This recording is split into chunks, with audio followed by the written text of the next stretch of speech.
The Endless Punishment Precon is a deck that is designed to deal a ton of damage to your opponents.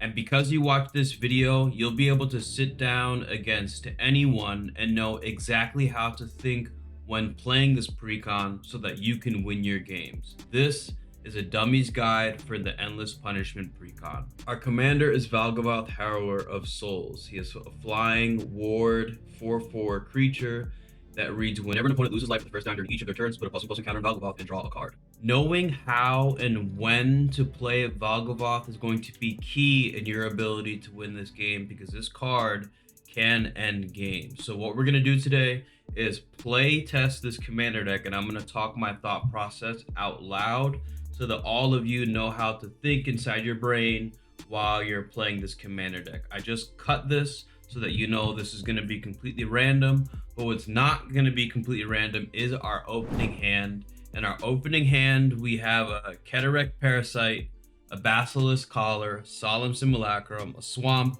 Canyon Sloth, Talisman of Indulgence, and another Swamp. This is a really good hand you would like to start the game with over here, because we have two forms of mana ramp, and inside these colors, when we're playing red and black, mana ramp is not something that we generally get a lot of, so it definitely helps us to win games at the end of the game when we have a lot of mana. Also keep in mind that I may try to cheat at some point during this video, so watch what I'm doing, because if you see me cheat, call it out. And it's just a good way for new players to learn how players do that, because some people do that, unfortunately. So we're gonna start the game by drawing for turn. We're gonna draw into Rakdos, the Lord of Riots. That's gonna be a great card for some point inside this game. We'll leave this over here. Now, I chose this opening hand specifically because I want to present this dilemma to all of you immediately, because we have a Cataract Parasite inside of our hand, and this Canyon Slough, and a Swamp. So when we grab each of these cards, I want you to notice that this could enter untapped. We could tap this and then immediately play the Cataract Parasite, which is important because it says whenever an opponent draws a card, if you control a red permanent, you may have the Parasite deal 1 damage to that player. Which means that if Valgavoth is in play, as they take that 1 damage, we get to put a counter on Valgavoth and we get to draw a card. The thing is, though, is that inside decks for new players, you have to understand that when people take damage, they are much more likely to lose the game. So they are incentivized to destroy cards that are causing them to take damage. This 1 mana creature right here, if I play this really early on during the game, especially in the beginning of the game, that opponent over there has 7 cards. That opponent has 7 cards. That opponent has 7 cards. It's me against 21 cards right now.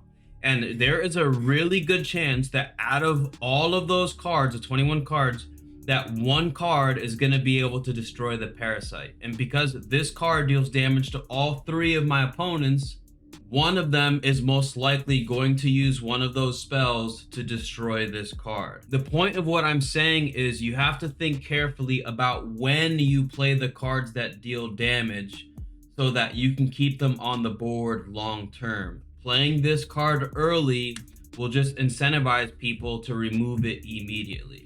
The reason why this is important is we also have this Canyon Slough inside of our hand that enters tapped, which means that if we play this turn 1, we will not be able to play the Parasite. And for our first play in this game right now, what we're going to do is have this enter tapped, and we're going to go ahead and put both these cards back into our hand, and we're going to play the Parasite at a different time so that we can ensure that it stays on the battlefield. So we're going to go ahead and pass the turn here.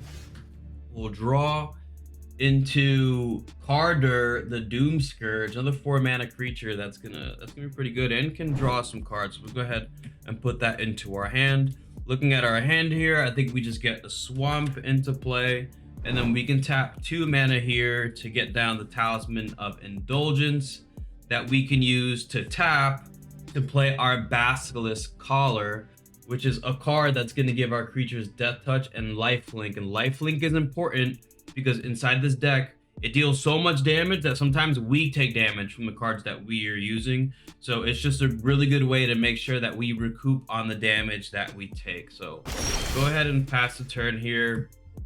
We'll draw into a Shadow Blood Ridge. That'll just immediately go into our hand, or we could just play this as our land for turn. Why not?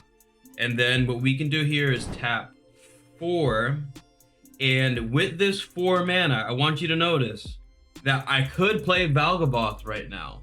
I really could. And, you know, this would be able to just sit on the board, and then during my next turn, I could hit somebody for 4 damage, which would be pretty cool.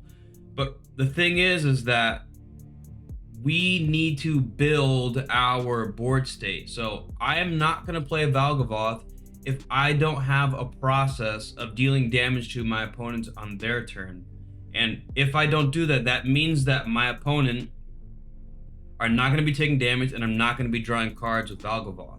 So what we're going to do right now is we're going to tap that 4 mana that we had earlier. We're going to play a Solemn Simulacrum.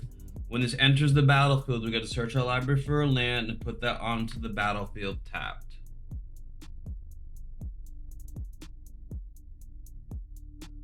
Okay, so now that we got our extra land, we'll go ahead and pass the turn.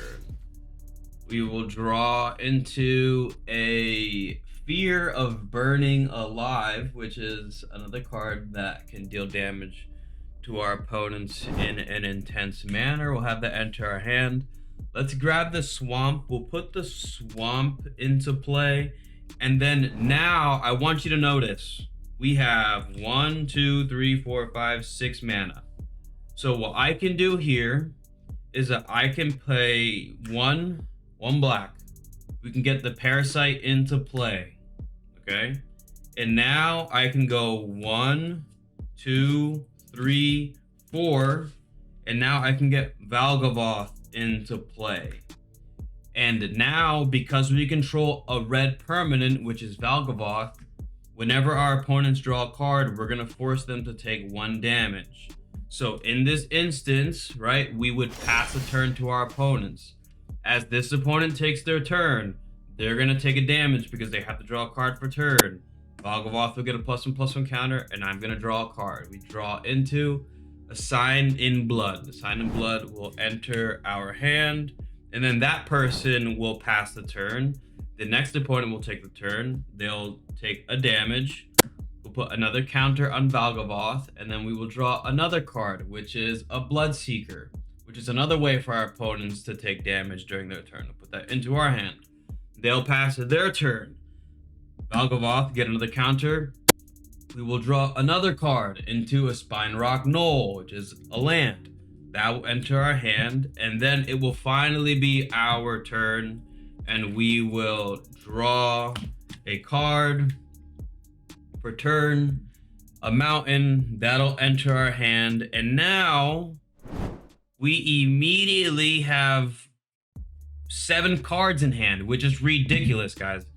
And I'm telling you, the amount of card advantage that you gain from this ability from Valgavoth is super intense. You know, I could play a land for turn, and then I could cast the Sign in Blood to cause me to draw 2 more cards if I wanted to. I could play Carter, and as a matter of fact, we're gonna play the Carter just to force our opponents to attack each other next turn, because it's fun. And then I get to go to combat, and I will attack with Valgavoth and deal 7 damage to somebody, and then pass the turn and start drawing and drawing all over again, right? And that's generally the way you want to play this deck. What you'll notice is that over time, as you're drawing cards with Valgavoth, you'll be able to hit your land drops every single turn.